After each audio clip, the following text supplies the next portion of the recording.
بچہ پیانو اسی وقت سیکھے گا جس وقت اس کو وہ صاحب یا صاحبہ سکھائیں گے جنہوں نے پیانو خود آلریڈی بجایا ہو اور ان کو پتا ہو کہ پیانو کو کیسے آپریٹ کرنا ہے.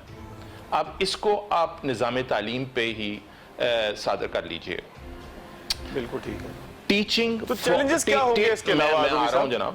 Teaching for is important. تو اس کے لیے جو چیلنجز ہیں سب سے پہلے یہ ہے کہ پرپز بیسڈ ایجوکیشن ہوگی, کہ آپ کو پہلے سے طے کرنا ہوگا کہ آپ کا بچہ کس لیے ایجوکیشن حاصل کر رہا ہے. Number 2, practical hands on knowledge چاہیے ہوگا کہ ایکچولی چیزوں کو کیسے ڈیلیور کرنا ہے. یہ کمپنیز کی ریکوائرمنٹ ہوگی. آپ کا بچہ تیار ہو رہا ہے ریئل ورلڈ کے لیے, یا تو آپ اس کو ریئل ورلڈ میں لے کے جائیں گے یا سکھائیں گے, یا ان کو کیس سٹڈیز جو کہ ریٹن فارم میں بھی ہو سکتی ہیں, جو ویڈیو فارم میں بھی ہو سکتی ہیں, جو اور مختلف فارم میں ہو سکتی ہیں, ان سے اس کو real problems and issues and challenges کے ساتھ آشکار کریں گے.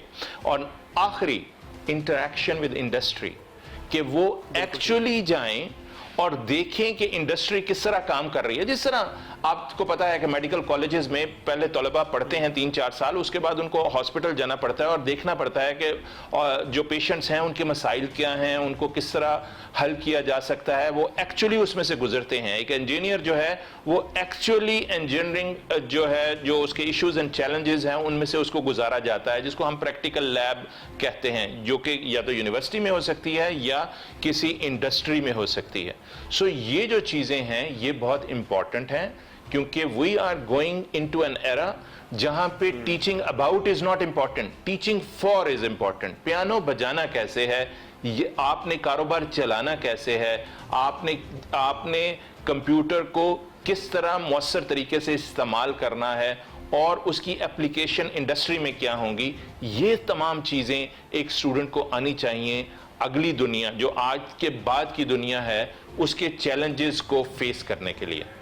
اچھا رومی صاحب, ایک چیز اور بتائیے گا کہ جب دنیا کے بڑے تعلیمی اداروں سے, آپ نے ظاہر ہے برطانیہ میں بھی ٹیچنگ کی ہے, آپ سعودی عرب میں بھی کر رہے ہیں, دنیا بھر کا ایکسپوجر ہے, تعلیمی ادارے آپ نے دیکھے بھی ہیں, پڑھایا بھی ہے, جب اس سے کمپیئر کرتے ہیں پاکستان کے ایجوکیشن سسٹم کو اور یہاں پر جو ضروریات ہیں ان کو جب کمپیئر کرتے ہیں, تو آپ کہاں پر گیپ دیکھتے ہیں جس پہ فوری عمل کرنے کی ضرورت ہے؟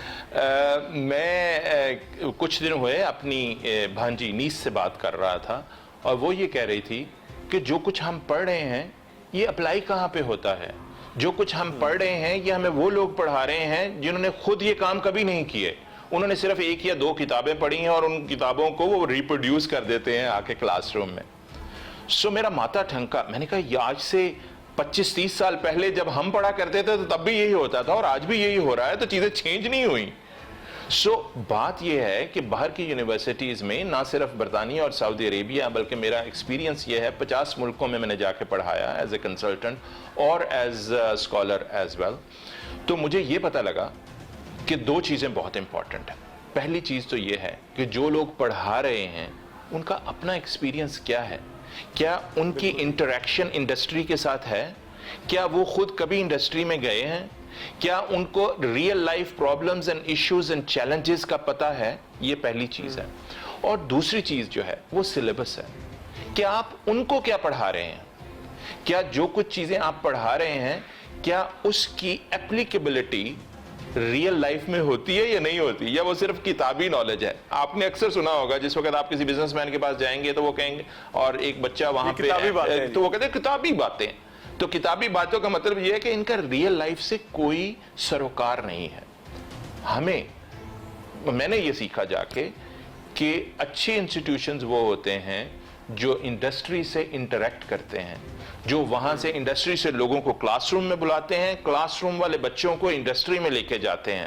وہ ان کو حقیقت میں بھی لے کے جا سکتے ہیں, وہ ان کو کیس سٹڈیز کی صورت میں لے کے جا سکتے ہیں, وہ کلاس روم میں ایگزامپلز کے ذریعے سمجھا سکتے ہیں کہ real life problems and challenges and issues کیا ہیں. سو یہ اس چیز کا فقدان ہے ہماری یونیورسٹیز میں. ہمیں یہ کرنا ہے کہ ہمیں انڈسٹری کے ساتھ انٹریکٹ کرنا ہے, ہمیں real life problems and issues and challenges کو سامنے لے کر آنا ہے کلاس روم میں. ہمیں بچوں کو وہ پروجیکٹس دینے ہیں جن کو وہ حل کریں, ایسی مشکلات جو ایکچولی انڈسٹری کو پیش آ رہی ہیں. ان انڈسٹری کی مشکلات کو اسٹوڈنٹس کو ڈائسیکٹ کرنا چاہیے, اینالائز کرنا چاہیے, اور پھر اس کے سولوشنز لے کر آنے چاہیے. اس چیز کا یونیورسٹیز میں فقدان ہے، اور میرا خیال ہے کہ ٹائم آ گیا ہے کہ یونیورسٹیز کو اب سوچنا ہوگا. اگر وہ یہ نہیں کریں گے تو ہم آلریڈی بہت پیچھے جا چکے ہیں، ہم اور پیچھے چلے جائیں گے. لیکن امید پہ دنیا قائم ہے، اور میرے خیال میں اب وقت آ گیا ہے کہ universities practical hands on knowledge کی طرف قدم بڑھائیں. اچھا رومی صاحب، مختصر بتائیے گا کہ کیا دنیا کے اندر ایک ٹرینڈ یہ بھی آ رہا ہے کہ اب جو ہے وہ جاب سیکر سے زیادہ جو ہے وہ جاب پروڈیوسر جو ہے ان کی ضرورت مارکیٹ میں زیادہ محسوس ہو رہی ہے؟ دیکھیے، انٹرپرینورشپ از اے بز word all over the world, نہ صرف پاکستان میں بلکہ باہر کی دنیا میں. لیکن آپ کو یہ بھی جاننا چاہیے کہ ہر بندہ انٹرپرینور نہیں بن سکتا. ہم کس چیز کی تبلیغ کرتے ہیں؟ میں ایک پروفیسر ہوں، میں ایک اسکالر ہوں، میں ایک اسٹوڈنٹ بھی ہوں. میں ایک اسٹوڈنٹ ہوں انٹرپرینورشپ کا، اور میں یہ کہتا ہوں کہ انٹرپرینوریل مائنڈ سیٹ جو ہے وہ بہت اہم ہے. اگر آپ ایک انٹرپرینور نہیں بھی بن سکتے، اپنا بزنس نہیں بھی شروع کر سکتے، آپ کہیں پہ بھی کام کر رہے ہیں، آپ کو نیا سوچنا ہے، آپ کو جدت کی طرف جانا ہے، آپ کو چینج کی طرف جانا ہے. یہ ایک مائنڈ سیٹ ہے، اور اسٹوڈنٹس کو اس مائنڈ سیٹ کے اوپر روشناس کروانا بہت ضروری ہے. اور اس کے بے شک وہ انجینئر بن رہے ہیں، ڈاکٹر بن رہے ہیں، فارماسسٹ بن رہے ہیں، لائر بن رہے ہیں، یا ایک بیوروکریٹ بن رہے ہیں، ان کو ایک نئے طریقے سے سوچنے کی ضرورت ہے، جس میں وہ اپنے ریسورسز جو ان کے پاس ہیں ان کو یوٹیلائز کرتے ہوئے ایک نیا جہاں تعمیر کر سکیں. ان کو دوسروں کی طرف دیکھنا نہ پڑے، ان کو نئے وہ صرف یہ نہ کہیں ہمارے پاس پیسے نہیں ہیں، ہمارے پاس ٹائم نہیں ہے، ہمارے پاس لوگ نہیں ہیں، بلکہ جو کچھ بھی ان کے پاس ہے اس کو وہ کس طرح یوٹیلائز کر کے ایک نیا جہاں تعمیر کرتے ہیں. یہ انٹرپرینورشپ ہے، اور اس کی تبلیغ پوری دنیا میں ہو رہی ہے. تمام دنیا کی یونیورسٹیز اس کے اوپر کام کر رہی ہیں. چلے، بہت شکریہ ڈاکٹر محمد اعظم رومی صاحب ہمارے ساتھ موجود تھے. عالمی منڈی کے اندر اس وقت کیا ضرورت ہے، عالمی مارکیٹ کے اندر کس طرح کی پروڈکشن ہو رہی ہے، اس پہ بات ہو رہی تھی. اب دیکھیں گے پاکستان اس کا ساتھ دینے کے لیے کس حد تک تیار ہے. After short